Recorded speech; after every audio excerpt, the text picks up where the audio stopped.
The bitter ending of Pontius Pilate after the crucifixion. Pontius Pilate, the Roman governor who presided over Jesus Christ's trial and crucifixion, is a figure of historical and moral intrigue. This video explores his life, key decisions, and ultimate fate. Pilate served as Judea's governor from 26 to 36 AD under Emperor Tiberius. His infamous decision to release Barabbas, a criminal, instead of Jesus, whom he believed innocent, left a lasting mark on his legacy. Despite washing his hands to symbolize his non-involvement, Pilate couldn't escape the consequences. Pilate's rule was fraught with tension. Heavy Roman taxes and cultural insensitivity towards Jewish customs led to unrest. Known for his brutal suppression of revolts, Pilate's governance style only heightened these conflicts. Little is known about Pilate's early life, but political connections helped him rise to power. As prefect, he maintained order, enforced Roman laws, collected taxes, and presided over judicial matters, including Jesus' trial. The Gospels show Pilate's reluctance to condemn Jesus. He tried passing the responsibility to Herod and attempted to appease the crowd, despite his wife's warning through a troubling dream. Ultimately, he chose to crucify Jesus to prevent an uprising. After Jesus' crucifixion, Pilate continued his harsh rule, ordering the slaughter of Galileans and Samaritans. Complaints led to his recall to Rome. Historian Eusebius claims Pilate ended himself due to disgrace, but this is debated.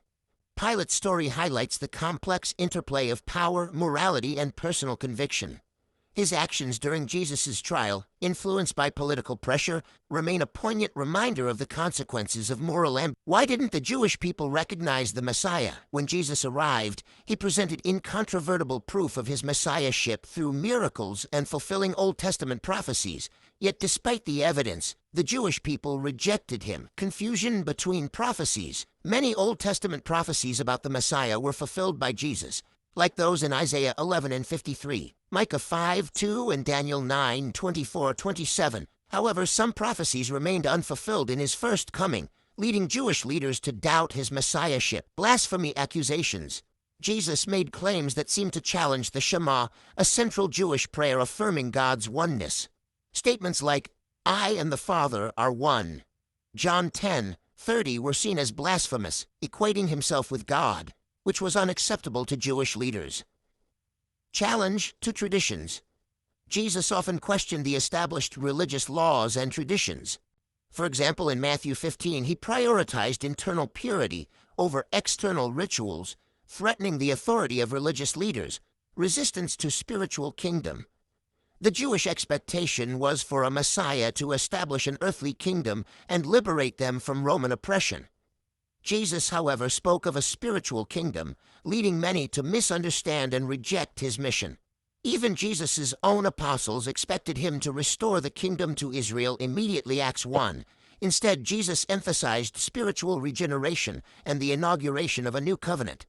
Paul, in Romans 9:11, explains that this rejection allowed Gentiles to be included in God's plan. Christians are encouraged to pray for Jewish recognition of Jesus as the Messiah, understanding that righteousness comes through faith in Christ, not the law. Life can be tough, but remember that God has a plan. He tests you with challenges. Pain is part of the process, and without it, you can't grow. Embrace the pain and let it make you stronger. Walking with God might mean losing some friends, not because they dislike you, but because your journey requires sacrifices they can't make. When God leads you into deep waters, not everyone can swim with you. Understand that this is a necessary part of your growth. Your path is unique, and not everyone will understand it. Don't confuse activity with progress. You can be busy and still get nowhere. Take a moment to reflect. Are you truly moving forward? Who's by your side? And how are you improving things? Your answers lie in God's strength within you. Make sure your actions align with your purpose. You have a special gift.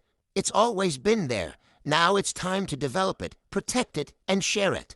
This gift is part of your purpose. Spend time honing it, nurturing it, and when the time is right, let it shine for the world to see. Your gift is meant to make a difference, so don't hold back. The road won't be easy, but trust in God's plan. Keep pushing forward.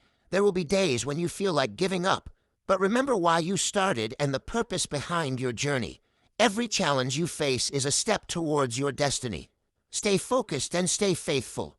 Surround yourself with positive influences and seek guidance and wisdom. Prayer and meditation can provide clarity and strength. Remember, you're not alone on this journey.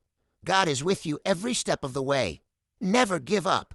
Even when the road gets tough and the obstacles seem insurmountable, keep going. Your perseverance will pay off. Trust in God's timing. This is the end of this episode. Follow for more.